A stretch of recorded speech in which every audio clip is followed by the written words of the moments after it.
and then I eat big. No, I'm not actually gonna start it with that. But, imagine. But we do have a lot to talk about. Like this weekend, there's so many different things that happened. We had one championship. There were a couple one cards, but I only got to see one on Prime Video 4, not the one that was the next day. So, sorry about that. But I only saw that one. But then, like, there was also Bellator 288, which had Nemkov versus Anderson 2, and Usman Nurmagomedov versus Patricky Pitbull. Not Patricio. Don't not be confused with his brother. And then, obviously, we had UFC Vegas 65, which had some storylines in itself that we'll get to. But I think we got to start with one championship just because, and I'm biased because I thought that this was by far the best event of the weekend. And, like, as we've said many times, we're an MMA show. And, well, not even just an MMA show. We're a martial arts show. And we're going to talk about whatever is, like, the best. You know what I mean? And it seems like that some of these other promotions are actually starting to catch up to the UFC a little bit, which is good. But anyway, to one on Prime Video for this one, I actually kind of want to go, like, from the bottom up a little bit because, like, the reason why I wanted to watch it initially was because Danielle Kelly, you know, Silver Fox, we know a couple people from there, so, like, we automatically root for, like, her, Erin Blanchfield and all that. So, she's obviously grappling on that card. She was on the prelims, and she was going against, like, a Sambo champion, and that's, like, the whole thing, jiu-jitsu versus Sambo. Everybody debates it, and yeah, I don't know if do you get a chance to, like, actually see it or no? Because I know it's like a bit of a pain in the ass sometimes. Yeah, I didn't get to see it in in full.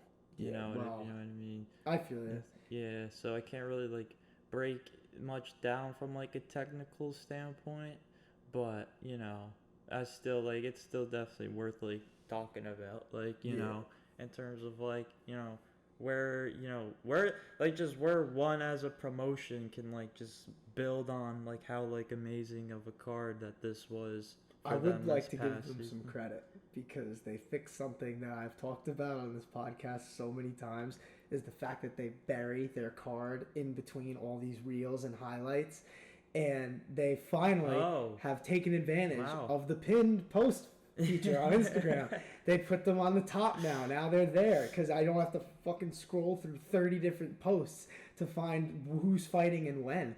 So that was cool. I went on there to see when it started. I saw it right at the top. I'm like, you know what? Let's watch some one tonight. Let's do it. Yeah, it's the little things. Yeah, exactly. It's so easy. I saw a meme actually because we'll get into Bellator, but it was funny because we've talked about this too. How Bellator kind of sometimes their cards, like, sneak up on us because, like, you only hear about it, like, a few days before.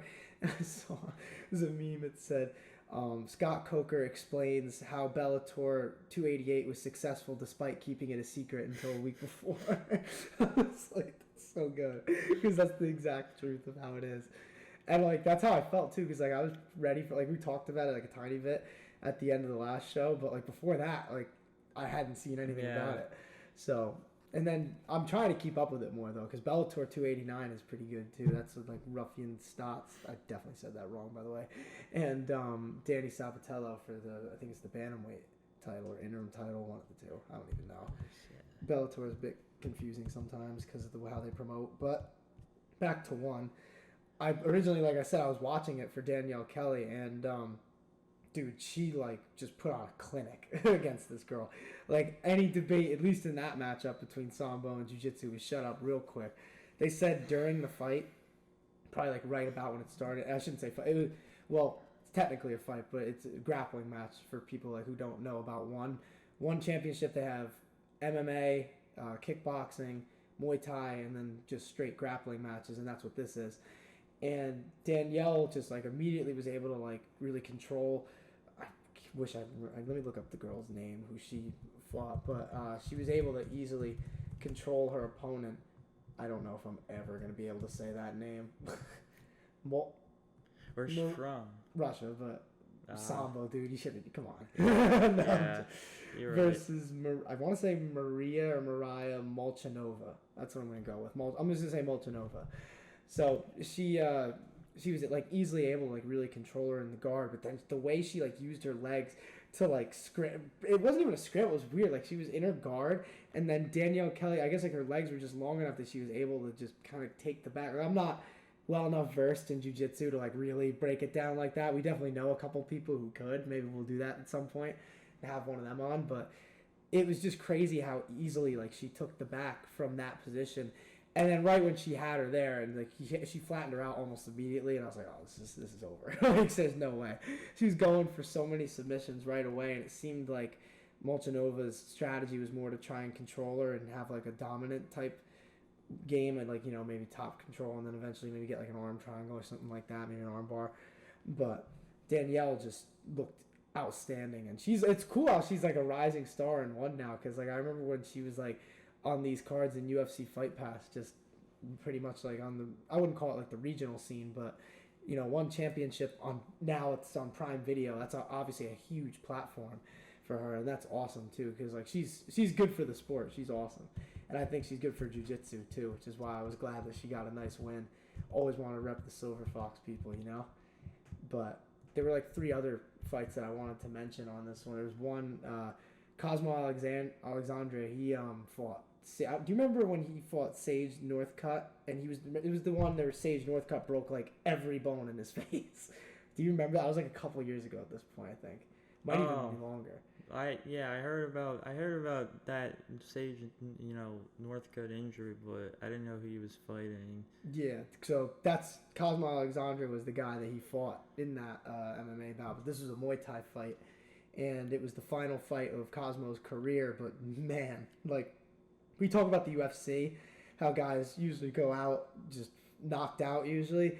He ended his fight with a nasty knockout of his own, and he was on the winning side, obviously. Dude, it was an elbow, like, right up the middle, and it hit him, like, clean, like, on the... Because they were in the clinch kind of, and he pushed him off, and he just immediately, like, just went, like, with an upward elbow. Oh. And the guy dropped, and he was done. I was like, oh, my God. I was like, that was insane. And, like, this is how the whole card was. Like, the only reason why I'm not getting into some of these other fights is because I don't want to like sound like I know more about some of these people than I do, because a lot of them was like really one of my first times watching some of them, because one championship sometimes it's on in like the morning and I barely have time to watch those, but this one I had to catch. And besides that though, like the 2 main fights, Rodtang, I'm not even gonna butcher his last name, because, and honestly Rodtang, and at least in the martial arts world, he's enough of a badass that if you're a real fan, you know him by his first name. And you could find him by his first name anyway on Google. But he is a incredible Muay Thai fighter. I would say, like, if there was, if you were to pick, like, a master in the sport of, like, certain martial arts, he would be a master of Muay Thai. Because people just look terrible against him on the feet. It's unbelievable. Like, the guy he was fighting, Joseph Lasiri, if I'm not mistaken, he was a champion going up in weight to take like Rodtang's title, and he made Joseph Lasiri look like a fucking amateur. Like, he was beating him up. Well, and Rodtang does this in a lot of his fights. Like, he's a real showman. Like, we talk a lot about like these highlight reel type fighters in the UFC, but I'm telling you guys, just look up Rodtang, because his highlight reel is insane. And in this fight, it was like nothing short of just fantastic. He's walking forward. He walks forward sometimes with his hands down, just lets people punch him in the face. Dude, the guy's got a chin of granite. It is unbelievable. And like Joseph Lasiri's hitting him with like legit like hooks, and he's not even like buckling him. And this is no like slouch. Like, this is another Muay Thai champion, and Rodtang's making him look like a fool. And he was like, he was trashing him the whole time, like trash talking him. It was just amazing. Like, I enjoyed that fight so much, and that's how the whole card was. There were just so many wars, so many like great performances. And then in the main event, Christian Lee, he became a double champ. I think he was the lightweight champ, and then he just won the welterweight one versus Kiamrian Abasov, and he got dropped bad in round 1, dude. Like, it looked like it was over, and then somehow he survives and then comes back and then drops Abasov in round 4 and finishes him with TKO. Just like that whole event was like you remember the movie Good Time? Yeah. You remember like how we talked about how it felt like it's just like constant just action of some sort? Yeah. That's how this card felt. Like, that's the best comparison. It just felt like a fever dream for like an MMA fan, just how cool it was. Like, I don't know, like, it's been a while since I've enjoyed like a card outside of the UFC that much, and I was even saying to you before we started that I think that this card was better than a good majority of the UFC cards this year, even a lot of like at the pay-per-views even. Well, I think like why it's like part of why it's so good that you got these other promotions like obviously trying to rival UFC's because the roster over there and these other promotions like they're simply just I feel just more inclined to just put on like just a show, just get noticed by like whether it is other promotions or just outside like fans that are just trying to get more into the sport.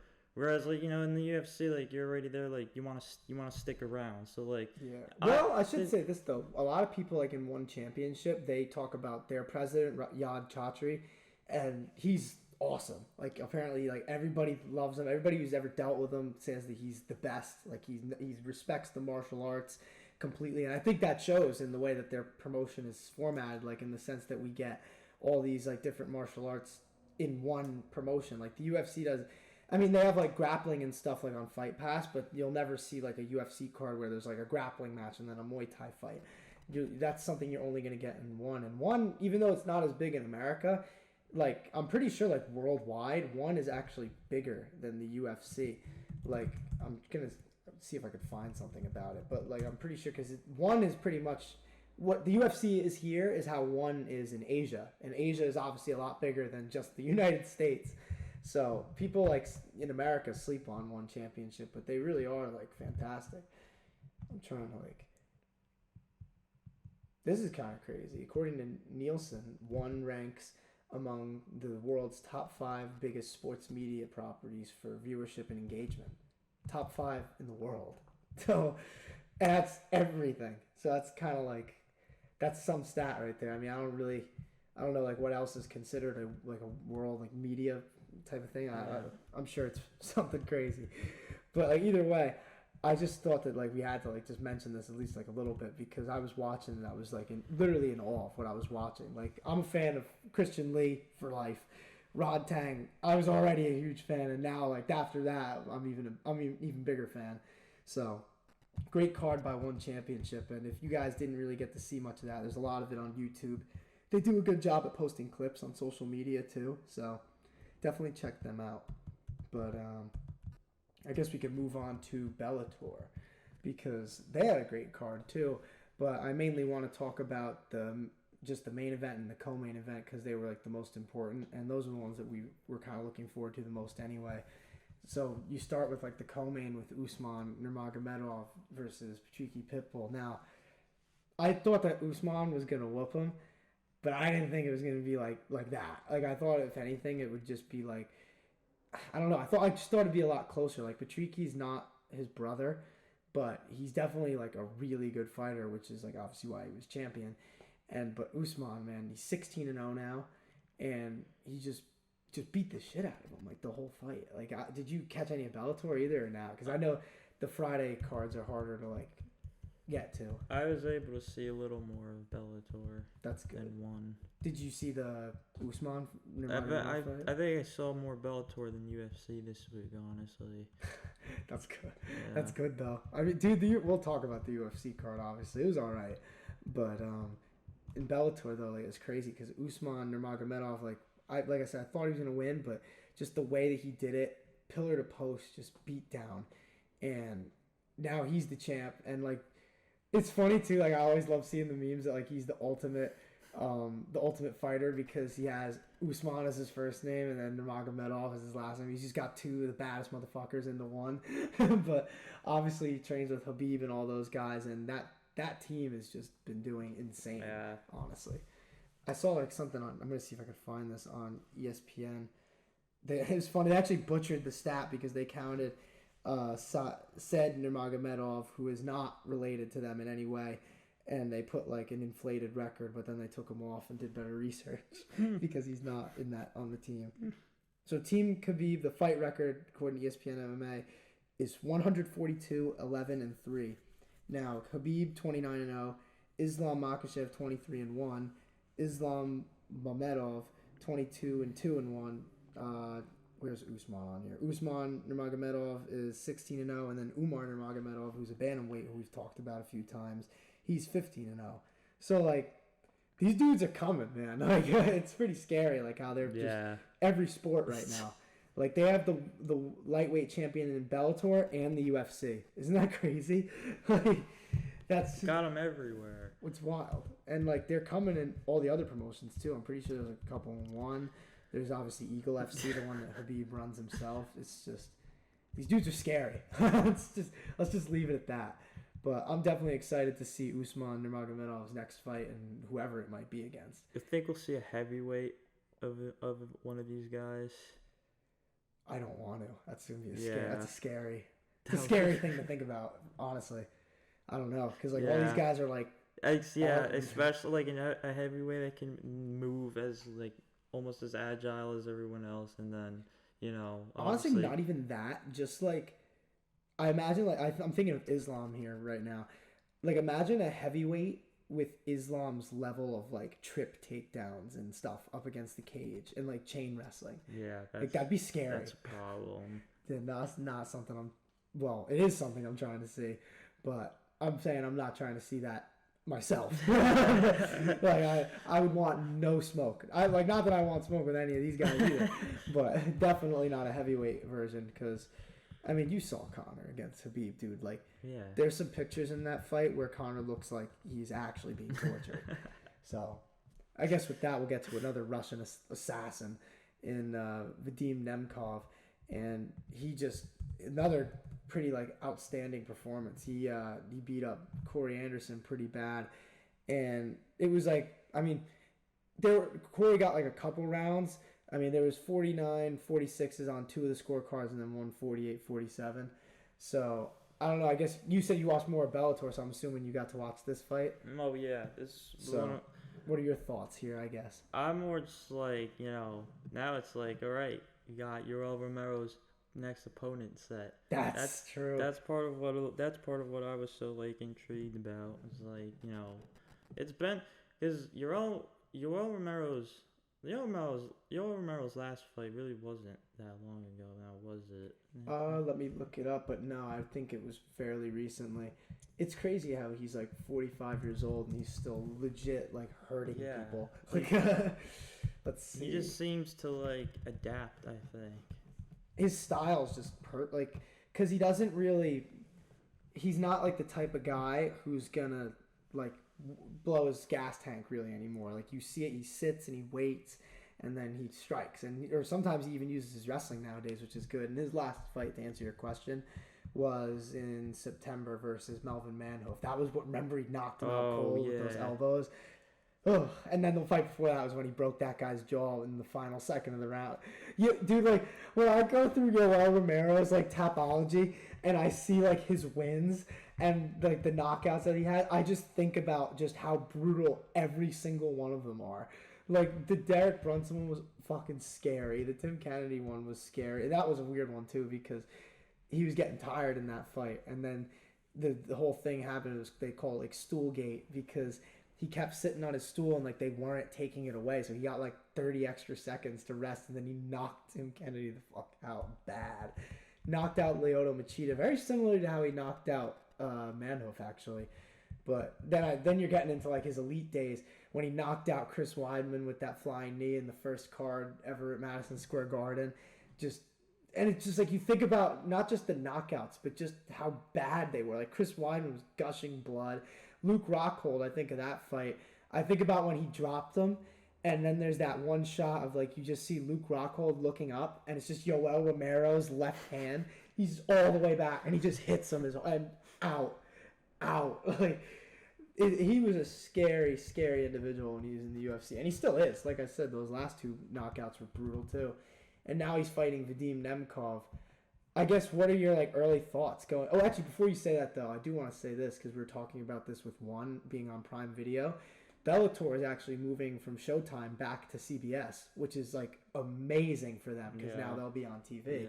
And this is going to be one of the first cards, if not the first card, on CBS. Bellator 290, Nemkov versus Romero in February.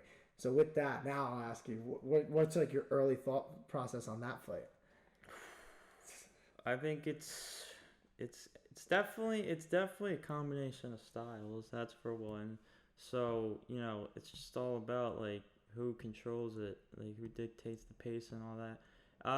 My, like, early pick, mine would be Yoel Romero. Just feel like he's a Really? lot more, like, not a lot more, but just, like, just of how calculated he is. And, like, it's weird with these matchups. And that's, you know, part of why, like, you know, part of why, like, we like Bellator so much. It's like, you're not really, like, you know, like, a fighter wins a fight and now it's like, all right, well, like, you can, like, the fighter can call out, you know, who they want to fight next, obviously, but, like, you know, it's not like it's really gonna happen. Like, you know, like this fight, for instance, like, I think even with, Yoel like, was just like, I want a title shot, and they were like, fuck it. Like, even yo, with, why like, their not? Grand Prix tournament, like, you know, you're fighting, you know, you got, like, you already have, like, you know, a a path, like, set pretty much to, like, the championship, whereas, like, you know, Yeah, it's your it's your belt to lose, yeah, basically, at that yeah. point. Like, you're given the chance. All you got to do is win. Like, that's it. So, and it doesn't matter by any means necessary, as they would say. Exactly. Whereas, like, yeah, the UFC, they're just looking at, like, who's putting on a good fight, like, who's, like, you know, who's the talk of the town right now, and, like, who can make a good matchup for, you know, Yeah, did the you hear champion. fucking Hamzat talking about he wants to fight Pajeda? Like, Yeah, fuck and that's the Leon. thing too. With, Like, like, it's like you see all these, like, you know, rumored, like, fights and all that, and, like, sometimes you'll even get, like an announcement, or, like, but it's not like an official announcement that this fight is being made, and then yeah. it's just, That's you what know, it Paulo gets, Costa said too about his fight with Whitaker. Like, he keeps saying yeah, like that's like, not happening, even that though they keep promoting it. it's like it's like, you know, it gets people talking and all that, and, like, speculation and all that, but, like, you know, it's kind of, it does get, like, pretty annoying because you don't like know if it's actually ever even gonna happen. So, Yeah, like, well, that's how it is if you think about it, though, with every piece of Conor McGregor news that you see. yeah, And then, like, you got, like this is what I hate, like, ESPN MMA sometimes. Like, they'll post, like, these random things, like I said, with Hamzat calling out Pajeda. Like, no one wants to see that right now. Like, besides him. Like, he's calling him out. He's like, I signed the contract December 10th. Like, oh my what God. contract? Like, the one you made it up. Like, because I know the UFC didn't send you no contract. Guy just fought. Like, he fought in a 5-round war with Israel Adesanya literally like a week ago, and you're telling me he's gonna fight he has a fight lined up for December 10th? Not true. So it's just, and then ESPN MMA posters like Hamzat fighting Pereira on December 10th. Exactly. Like, You know, it's just, it's always gonna draw attention, and it's like, you know, yeah. it's like you don't even, like, it's like it doesn't even actually happen. So Yeah. it's pretty. I agree with you. Like, pretty- I like the Grand Prix style because it guarantees matchups, and, like, it kind of brings me back to, like, the actual main event itself. Like, Nemkov, he was talking about, like, this is a quote that he said through his translator, and I just, like, he's a tough looking dude, like, clearly. And when I read this, I was a bit nervous, not gonna lie. I thought, like, even though he's not talking about me or hurting me, I felt like he was. He says, I was well prepared, I wasn't distracted, and I kept a very high pace. Like I said, in rematches, I never lose, and you guys didn't believe me. Like, that's a cold quote. That guy's so scary. And then I think about, too, like, with the Grand Prix stuff in the first fight, how Corey Anderson was literally beating him up, and he hit him with the headbutt. And we praised him on the show at the time, too, for acknowledging it, because that's, like, what a good sportsman. But now you have the rematch, Nemkov wins, and you just lost $1 million. Yeah. So, you know, yes, he did the right thing, like, sportsman-wise, but, man, like, I can only imagine, like, what he's probably thinking, like, in the sense that I should have won that money in the first fight, and it's, like, the ref didn't notice it. Like, I don't know if you remember that fight, but the ref, like, he said it, and that's what caused the doctor to look at it, and that no contest and all that hard work. Man, like, I like Corey Anderson, too. Like, this isn't even a shot at him. I'm literally just saying I feel, like, bad. Because, like, I would never, like, take a shot at a guy for doing the right thing. You know what I mean? So, it's just tough to see. Hopefully he'll be back, and either way, I'm sure he's getting paid. Yeah. So, I think that fight with Romero is gonna be so close. So with Nemkov and yeah. it's interesting because, like, Nemkov can't just, I mean, then again, maybe he could, but I don't think he's just going to be able to out-wrestle him. But then you think it on the feet. I think on the feet he stands a really good chance. I don't know, man. It's It's just whether or not, Nemkov's a fucking Yoel assassin. Romero really even allows himself to get hit. That too, I agree with that. Like but Nemkov though, he's not like Adesanya. He's not gonna just stand there. Like he's gonna come at him at a certain point, and he's ferocious with it. Like people don't understand because like nobody wants to give anybody credit when they're in another promotion. But I've been saying this. Like Vadim Nemkov, I truly believe he could be UFC champion right now. Like he could beat Yuri, he could beat those top guys. Like he is that good. People need to understand that he is not just some bum in Bellator, and this guy is very for real. So I don't know. That's a good fight. I can't wait to see it. And like I said, it'll be in like February next year. But so that'll be fun to talk about when the time comes. But now we finally have arrived. Well, actually, I guess if you want to talk about this first a little bit, because this is like a quick thing. Alistair Overeem, we were talking about last month when he fought Badir Hari in kickboxing. Said he looked a little buff, at 45 or whatever, or 42, I think, actually. You looked that up, I actually want to be sure.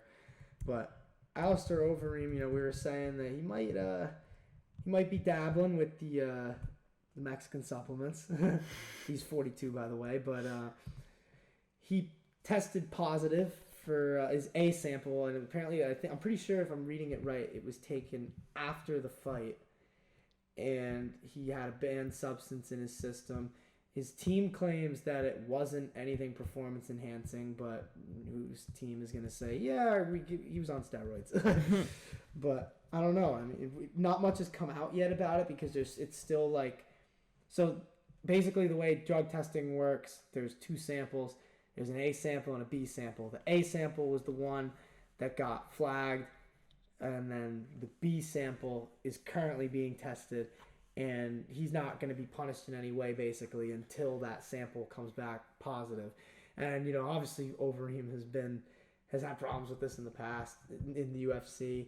Before that, it's just like, I can't say I'm surprised. This is really it. So I just wanted to mention that because we talked about it like a bunch of times on the pod before that fight. And when I read it this morning, I was like, this is too good to be true. So we'll keep you guys updated on that one as we find out more. So now on to the UFC. UFC Vegas 65 had an interesting main event coming in. It was Derek Lewis versus Sergey Spivak, but obviously that fight ended up not happening. Right. And it was an illness on the side of Derek Lewis, so obviously he got out of the hospital and stuff. They said he was all right, so that's good to hear. But it's just unfortunate, and like it happened in the middle of the card too, which just sucks. And the first thing that went through my mind, and I'm curious to see what you think about this, just what a mess. Like the card was pretty good. Like thank God that the fights were good, and the main event that ended up taking its place, which was the co-main, was a good fight and all that. But I think about how we've talked about these cards the past few weeks and stuff, and how like they're very weak, or they might have like a good main event and no other fights on it. And this card, like I said, if it wasn't for the fighters putting on the shows that they put on, this one would have gotten exposed, I think. Because I was thinking about the Sandhagen versus Song card, and I remember me and you talking about it, saying how, besides the main event, there's really not that much on this card that's there to look forward to. So I said to myself, if that fight got canceled, the main event would have been Gregory Rodriguez, who I'd like to say is fucking awesome. Like, I'm a big fan of his, so I'm not bashing him in any way, versus Chidi Njokuani. Now, does Gregory Rodriguez versus Chidi Njokuani sound like a UFC main event to you right now? Like, no? Oh, my God. It's just, I don't know, man. Like if this is like, I know this is like a rare occurrence, but you got to think about like, what if this happened on like one of these other crappier cards that might not live up to the hype. And would like to actually say something real fast. We were talking about it at UFC 281. I said if we ever talked about shitty fight cards again, I would bring this up. We're not going to talk about it at all, but I would like to just shout out what we believe is the worst card in UFC history, which was UFC Fight Night, Jessica Eye versus Cynthia Calvillo. Now, that was like one of those fight cards where there was no, like the main event had no real stakes for the title, and like either way, like it was just like one of those fights where like, well, Cynthia Calvillo's probably just gonna like beat her up on the ground, and it's gonna like be like a long drawn out fight, and that's exactly what it was. And then the rest of the card was just awful. So I said that I'd bring that up. So that's the worst card of all time, I think.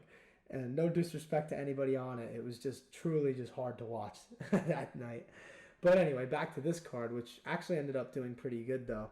But before we go on though, I do kind of want to get your thoughts though. Like, what did you think like when the main event was canceled, and like, do you think that this could be like a problem if it happens in like other cards and stuff like that? Oh yeah, definitely. Even like this card, you could argue like, you know, it's probably obviously, yeah, the fighters put on a good show, but you know, I don't think like just like because of, you know, I mean, maybe like they say that the main event gets called off, and like, you know, now it's like you want to like, now your performance of the night, like your fight of the night bonus and potential like goes up. But yeah, I think it's definitely a problem for maybe like, I don't know, maybe UFC like realizes this too, and like now they're gonna like, these fight night cards are gonna just progressively just get like, you know, more like, you know, meaningful and just really that, you know, in that sense. But yeah, this could have been, you know, yeah, this could have been like really bad, I think. I'm glad like it didn't go too bad, but you know, this just goes back to what we've been saying this whole pod, like about, you know, the UFC's fight nights, and you know, you look at this and the name value behind the main event, besides like Cutelaba, Kennedy. Oh, I actually wrote down how to pronounce this. I'm not gonna butcher it, dude. I swear to God. I feel like we could make like a whole compilation of me just butchering people's names on this pod because of just how many tough ones there are to say nowadays. Because I mean no disrespect. That's why I try so hard to pronounce them right. Check. Nzechukwu. Got it. Kennedy Nzechukwu. All right. So he had a great win, obviously, though, in the main event. But it's just, you know, you look at these cards and like you compare them to Bellator 288 this weekend and one on Prime Video 4. The gap is closing, and it's closing fast. Like these UFC fight nights, some of them, like they're just not the same quality that they once were. And these other promotions are just getting better and better as more fighters are going into them and more coverage is being given. Like now you got Bellator, which is going to be on CBS. One is on Prime Video. Like, and the PFL is still on ESPN too, which is awesome. I think they actually might be moving soon, but I'm not to DAZN, which I think is actually kind of shitty for them. But you know, we'll talk about that more when it happens. Yeah. I'm actually really excited for their pay-per-view next weekend or this weekend. I don't know. You just the whole UFC Vegas just in general might need to stop. I agree, man. Dude, the Apex cards are getting old fast. Yeah. It's just there's some energy, but it's just not the same. And like you were saying, like I remember, I forget which pod exactly, but you definitely said this, how they really just give effort to those few big fight nights that are in like other arenas and stuff like that. But it's just so unfortunate because it's like, why do you want like this? Well, I know why they want it. It's because money, but there's just oversaturation, and it's leading to like less and less fun cards, and you're gonna at like first, lose fans like more, way. you know, last year pretty much, like when they were, you know, they're traveling again and stuff for pay-per-views and all that. Like I thought like, even like just, you know, speaking just from about the Apex just in general, like I liked like, you know, like the environment, just how like you could just hear like everything so much more like clearly, like corners and stuff. It feels like, you know, feels like a lot more intense. Feels like you might even like be there yourself, but you know, once again like that, and also like it would make the pay-per-views feel that much bigger too. Like you've got this live crowd here, like, you know, like yeah, like this is pretty cool. But yeah, like these days it's like, and now it's, but like even like you just said though, they're traveling for certain fight night cards, and those feel like the ones to actually like that truly like feel like something and mean something. But you know, like I should just go on like Wikipedia and go on like their list. Now, of yeah, now it feels like the Apex cards are like phoned in. Yeah, the fight nights never used to feel like that because they'd always be in different places around the world. You'd be like, I remember there was some in like Chile, Singapore. You got like random states. Like there was one. It was like it was JDS versus Bagoy Ivanov. and I think it was in like Idaho. And I'm like, dude, whatever happened to the Idaho cards, dude? I miss it. Like, I'm going back. This is like 2016. I'm just gonna like select a random fight night probably and see what we got on here. Let's check this out. So this is UFC Fight Night, Damian Maia versus Carlos Condit from 2016, and I'm gonna read the whole card because there's people that we know throughout the card. So you got Damian Maia versus Carlos Condit main event, Anthony Pettis versus Charles Oliveira co-main event, and this is a featherweight at the time, Paige Van Zant versus Beck Rawlings, who were like both good strawweights at the time, Jim Miller versus Joe Lozon. That's the main card. Then the prelims, you got names like Sam Alvey, Kyle Bochniak, who was good at the time, Alessio Di Chirico, Felipe Silva. And then even on the UFC Fight Pass prelims, I remember Chad, I think it's Laprice or LeBron. I don't know exactly how to say it, but I know who he is. It's just like, they're so phoned like in. What UFC Vegas are we on now? 66? Yeah, that'll be well, I don't know when it is because the next card is actually one of those big ones. It's in Orlando, and that's in December. Yeah. But yeah, it'll be the next one will be 66. So like, it's like how many I genuinely do like wonder how many they're gonna get to before like, some sort of like change happens. Yeah, is it gonna be like UFC Vegas 168? Are they gonna really be that far? Oh god. Like start billing it like a pay-per-view and stuff. Like, I mean, I get that it saves money, but Vegas 100. Oh my god, please! I hope that never happens. Honestly. No problem. That's right, dude. Yeah. Well, I mean, like now to talk back about this card and the main event getting called off and the card as a whole, like almost getting exposed if it wasn't for like the performances. I don't know. Fighters, by the way, deserve so much credit for that because talk about taking advantage of an opportunity. Yeah, that's kind of what I was trying to say before. That like now you have like obviously the main of like the most important fight, quote unquote, of the card being taken off. Like now your chance for a fight of the night, performance of the night just goes up that much, and like you're just that much more like inclined to like get your hand raised and then get the bonus money at the end of the night. So yeah. And Kennedy Nzechukwu, got it. Here we go. Nice. He obviously took major advantage of his showcase versus Ion Cutelaba.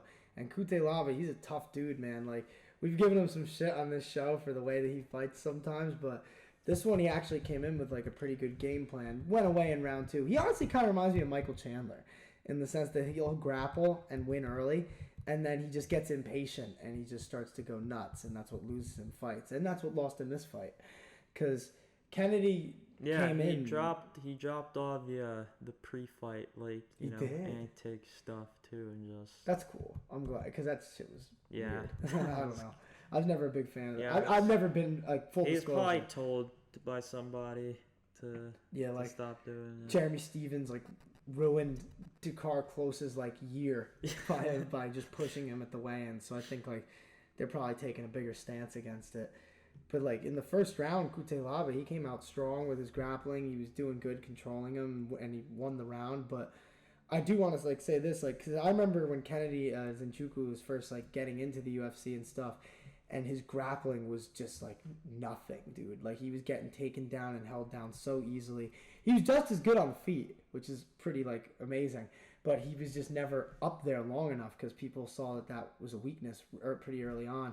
And to his credit, man, he's gotten so much better with it. Like against a grappler as good as Cutelaba, he didn't have like the greatest takedown defense, but it looked like better than it has in like years past. And then him getting up too, like he used to be able to he would just be getting pinned there the whole round pretty much in the past. And like now in the first round, he ended it like controlling Cutelaba, which is like a testament to just how much he's improved in between fights and stuff. And like I always respect when fighters do that. And then obviously in round 2, those knees were just brutal. And he's so smart. Like I've never actually like really listened to him like talking in any interviews before, but like he's very intelligent with how he like breaks down his game plans and stuff. And he even like noted the tendencies. Like Cutelaba likes to just pressure people, so if you pressure him, he's not as good off the back foot, and that's when he tends to shoot for like reckless takedowns. So he said he saw that knee coming before the fight even started. And like that's amazing. Like, and that's just a testament to him, his coaches, like Saif Sayoud and all those guys over at that camp. It's just incredible. Like I said, way to take advantage of just a bad occurrence in the main event, because now the UFC's pushing him because you gotta. He wins in the main event, even if it's not technically the main event. Yeah, he's still like the guy who you want to say that he's gonna be someone, but he has the potential, man. He's really good on the feet. It's just the grappling. As long as he keeps getting better there, we'll see. I mean, we'll see what happens. Then, where's Waldo, dude?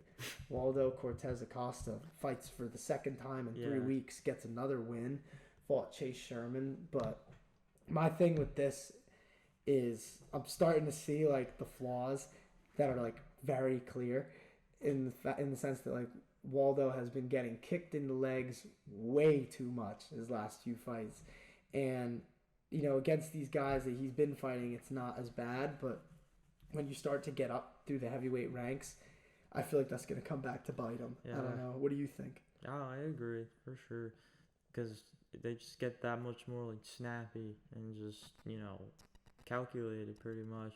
And more then athletic, too. Yeah, so, I mean, I would think, sure, he's a heavyweight. He's a mixed martial artist, period.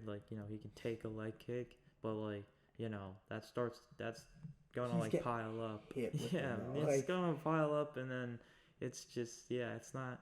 The next one is gonna feel a lot worse than the last one. So. He's like a typical boxer in MMA, too, because, he has a really good jab, but then because of that jab, he's so heavy on the front leg at all times, and they just always are kicking him when he throws it, and he's gonna have to figure out a way to have a counter or something in place just so he's not getting leg kicked as much, or even if he's just checking him. I know it's easier said than done, but you can't keep going along these lines like that, because he's 9-0 now, so he still hasn't lost, but how long is it going to take for him to find someone who's going to piece his leg up and start to make it immobile, and then he's not as strong off the front leg, and that's a problem. You lose explosiveness, and then either way, the more it gets kicked, the worse it's going to feel.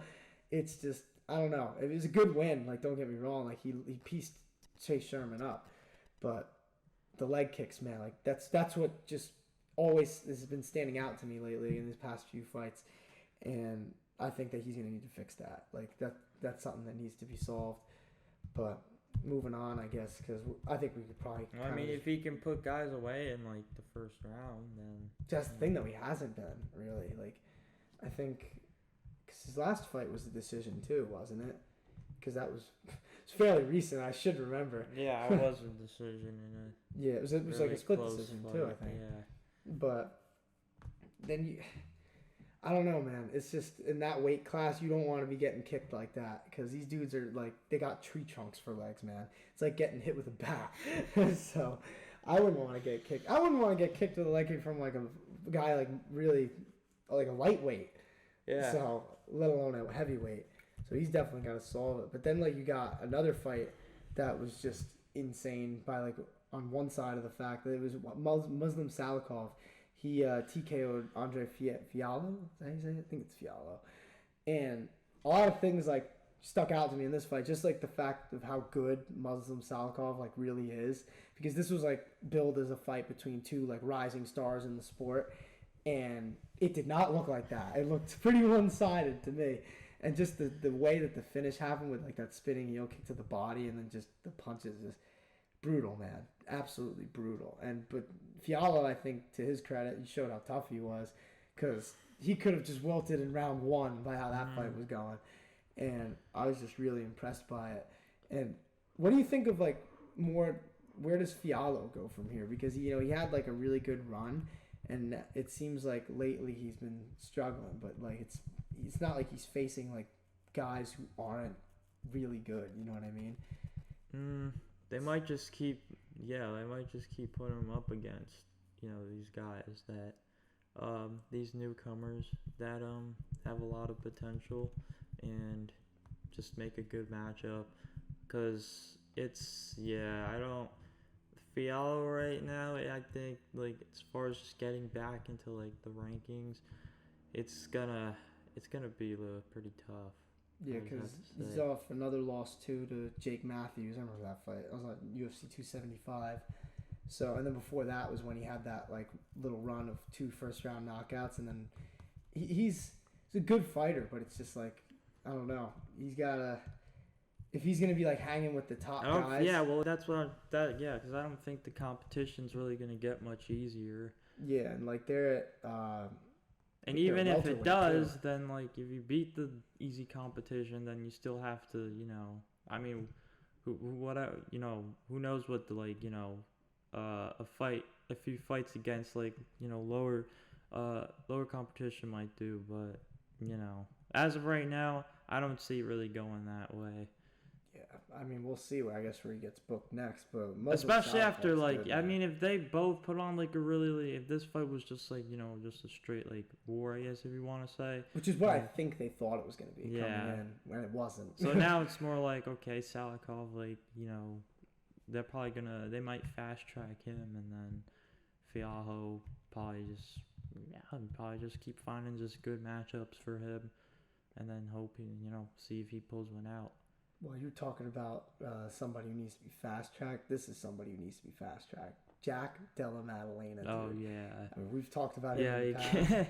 Dude, his boxing is insane. And, Danny Roberts is a good striker. He's slick. He's hard to hit. And Jack Della Maddelena just fucking put it on him right off the bat. Knocked him out in the first round. He's very legit. The fact that his name isn't brought up more is criminal. And I don't know how. I mean, because I feel the general, not even the general MMA fan, but you true UFC fans that are watching every week, they know this guy's name, and they know he's I think he should be regarded as one of the more exciting anticipated prospects that the UFC has. Yeah, and he's finishing guys too. He's not just beating them; he's knocking their asses out.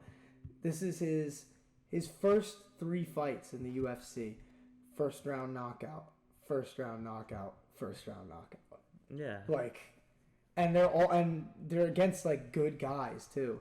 Ramazan Emeev was 20-5, and then Danny Roberts is a good fighter, like I just said, for the reasons that I mentioned. But I need to see him in a ranked fight next. I want him against somebody in the top 10, top 15, whatever. But I did pick out a name, so I'm curious to see what you think of it. Because I looked at the rankings earlier today. What do you think of him versus number 9, Vicente Luque? That sounds like fun, doesn't it? I think I just can't. I just imagine the carnage in that fight. Yeah, I mean, it could go that way, or Luque could, even try to overwhelm him with grappling and maybe clinch situations or whatnot. Yeah, I don't see. That'd be good for him though. It'd be a good test if he did that. On the feet, I honestly think that he could do well against Luque. His striking is. Yeah, I think Luque would definitely hold up there too, and. Yeah, it would. Jack Della Maddelena being an underdog, a significant underdog is I think something to definitely expect, to say the least. But who knows? Because Luque is coming off the loss to Bilal, and I think before that I feel like he's coming off a couple losses, or might be tripping by that, but I'm pretty sure. I still like Luque. I think he's still one of the better welterweights. No, nothing to be mad at. Then he got knocked out by Jeff Neal. That fight was just so under the radar. What fight night was that even on? Oh, it was the same night that's why I barely remember it. It was the same night that we filmed the Shane doc. Oh, yeah. Yeah, so it was that card. But, yeah, man. It's just... I think that Della Maddalena's power is just that good. And that's why, the fight scares me a little bit for Luque, because he's a tough guy. But he's coming off of, a couple losses now. And Della Maddalena is coming with all that steam behind him. Yeah, very especially if it happens in Perth, because that's where they're saying, his next fight is probably going to be. It'll be on that Australia card, which I think is going to be awesome. That's an awesome showcase for him. Which is why I want them to get him a cool matchup, like Vicente Luque or somebody ranked. Just because he's earned it. This dude, this dude's gonna be knocking these guys out below the top 15 all day. Yeah. So let's just cut the crap here. You know what I mean? But anyway, there are only like a couple more things I wanted to mention with this card. One of which being the two tough 29 bantamweight finalists, both getting wins. Man, Brady Hiestand and Ricky Tercios. They both like. It was weird because the Hiestand fight, Hiestand got dropped early, and then he overcame it. It was kind of like a lesser version of like what the Christian Lee fight was, because he got dropped bad and he came back and he was using his grappling, and honestly he was doing pretty good on the feet too as the fight went on. And then he won, I believe it was a split decision, which I thought that was fair. And then Ricky Tercios, dude, I still feel the same way that I feel about him. And like I like him. He's like really fun to watch and he's a cool dude, but his striking is just way too predictable. Like even in this fight, and this was a fight that they matched him up with because they thought he could win it, and he did, but it's just, I don't know, like I don't like how his spins are so telegraphed, his punches are so telegraphed, he leads with his head sometimes, like, and you know, yeah, I'm sitting here like talking into a microphone talking about it, but like this isn't something that like you gotta have like the most trained eye to be able to see, you know what I'm trying to say? And he does good work. Like his grappling is really good, and when he does land with his striking, it has like power and it's very creative, so you never know where it's really coming from. But in the sense that like you can tell what he's doing because of his movements, not because of like the shot selection. You know what I'm trying to say? Yeah. Like, because his creativity is unbelievable, but when you see like the movement coming so slow and so like just, I guess awkward would be the word for it. I don't know. It's just, it doesn't bode well for his future, because he looked good in this fight, but he didn't look as good as I would have imagined that he was going to look. So I think that's something to look out for. But this was the next thing I wanted to talk about, and this is what we'll end with. It was something that you actually mentioned to me, and I'm glad that you did, because I think it's a pretty interesting story. And I don't know, like, there's just a lot of like talks about it right now. Basically, this started when we were obviously on vacation, so we didn't really talk about it that much. But Derek Minner had fought on the fight night with Rodriguez and Lemos, and basically it was being investigated because his fight had a lot of suspicious betting activity on it. The way that it was is, I'm pretty sure Minner was like probably around like a plus 120 underdog around there. But then right before the fight, there was apparently like just this pouring in of bets on his opponent. And, you know, you look at that, and there are people saying too on like in the comments and like posts about it that I saw that are big like UFC bettors. They're like, yeah, he went from plus 120 to like over plus 400 in a matter of minutes, which is crazy. So people are talking about that, and now Derek Minner has gotten in trouble because apparently he didn't disclose a knee injury, and a pretty severe knee injury, before the fight, which would kind of explain this weird betting activity. Like, nothing's for sure yet. This is the thing. Like, I was going to go, this is on Yahoo Sports that I'm reading this from. So basically this weekend, this is how it ties in. Miles Johns fought, and he is a part of James Krause's team, and James Krause also coaches Derek Minner. So it's a very like weird situation that Krause is involved with. He hasn't been accused of anything, but the Nevada State Athletic Commission, I don't know if they suspended him, but they barred him from cornering Miles Johns this weekend because of the ongoing investigation. And he's known for like, you know, knowing about like how the gambling industry with the UFC is like works. He talks about it a lot on his own podcast. And it's just so odd because basically Minner, who was coached by Krause, apparently came into the fight at the apex with an injured knee. He threw a kick early in the fight and re-injured his knee, and not going to even try to pronounce his opponent's name, quickly finished him. Rumors circulated early on the morning of the fight that Minner was injured, and bets poured in on his opponent, with the line significantly moving in his favor. And let's see, says the UFC did say at this time we have no reason to believe either of the athletes were involved in the bout, or anyone associated with their teams, which would include Krause, behaved in unethical or irresponsible manner. So that's why I feel like it's important to say the UFC didn't do this. Yeah. This was the commission, which makes it a bit more odd because the UFC is obviously going to try and defend their people. They don't want this type of scandal on their minds because you already hear the dumbasses in the comments who think that the fights are fixed when they're not. Mm-hmm. So the last thing the UFC needs is a scandal like this, because the rumor is like a lot of people were aware of this injury coming in, and that's why the bets like poured in at the last second like that. And I don't know, like, just because I don't want to accuse like James Krause, because that's like where it seems like this is going right now. But I don't believe in accusing somebody of something until it's like proven. You know what I mean?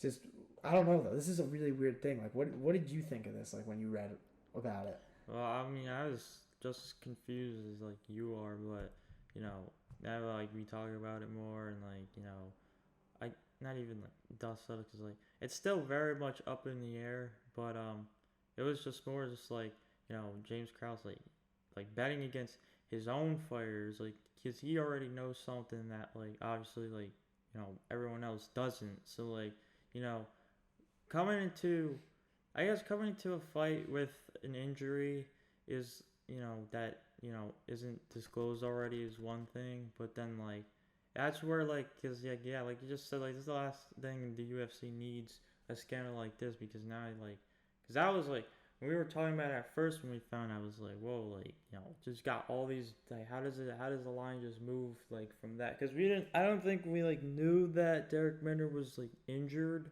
first. So when we heard, because that didn't come out yet apparently. No, yeah. So now it's like, so obviously like James Krause is the one guy that knows, and now like all these other like bettors and whatnot are like. It's just I don't. So that's why I don't want to accuse the guy though. Like there's no way. Like there's just no way he's betting against his own team. Like I get that happens, but like James Krause, like we've given him so much praise on this podcast, and maybe that's at least making me a little biased, but I wouldn't even call it a bias. I'm just kind of giving him the benefit of the doubt because nothing's been said yet about him being involved. It's just a weird scenario to have him pulled like the night before this fight with that Miles Johns had, and I don't know, it's just weird. Like, and even like meeting him too, like he was like a really nice dude. So it's just like you don't want to believe that like someone like that is like gonna take advantage of like this type of situation. But it's just so odd. Like I don't know like what to think of it. Like if anything, maybe it could have been, maybe Krause told somebody else, and then somebody else did this. And that's very, because you got to think it's like an MMA gym. Like it's not just James Krause. Like there's definitely other people who trained with him that knew that he was hurt. Is it? Well, yeah. I mean, but so then is it a deal of like just not like knowing there's an injury, but like still feeling like like still healthy enough to fight and just not wanting to back out? Probably that, because you also got to think too that if he doesn't show up, he doesn't get his show money. Yeah. And UFC fighters, as we've said, do not get paid a crazy amount. So if you're giving up that money, that might put you back like in life. So you got to think about it like that. Like I don't know about Minner if he's got like a family or anything like that, but if he does, either way, I'm sure there's people like who he like cares about and all that, like who he definitely probably tries to support. It's just so it could, yeah. I mean, so then it could literally be a case just making sure Minner can get like his at least the show money. Yeah, like, and then like knowing there's an injury there, and he's probably not gonna win. It just yeah. Man, it is really like it is pretty wild. Let me say this: you don't see things like this at UFC 269, which is obviously December of 2021, I believe. Now this is obviously back then, so his salary could have changed by now, but at that point, did he win his fight though? He didn't win his fight, but his show money was $26,000. So, and the sponsorship he gets $5,000. So it's $31,000 back then just to show up.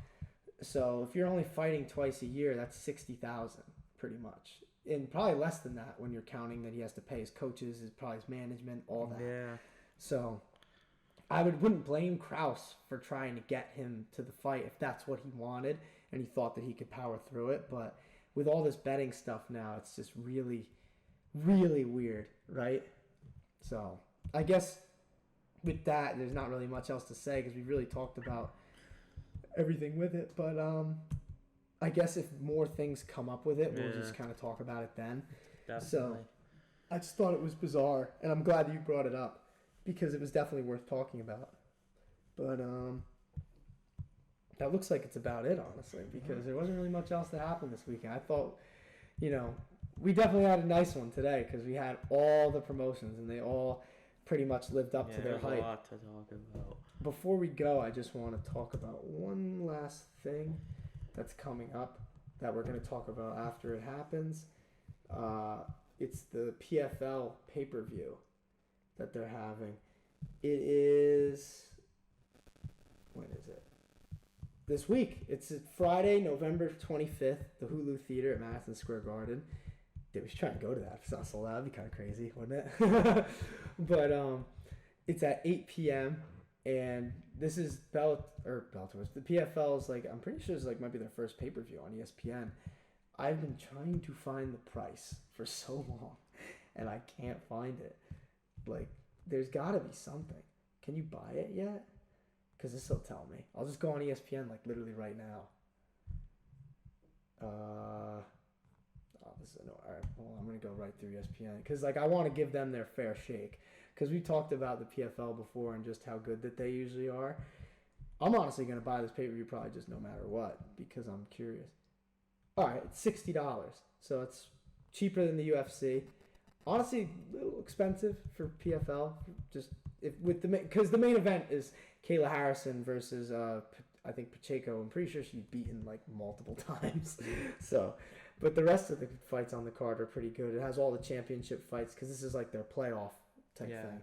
So I'm really excited for it. That's on Friday, so we'll definitely talk about that next week. There's no UFC card. We were talking about it before.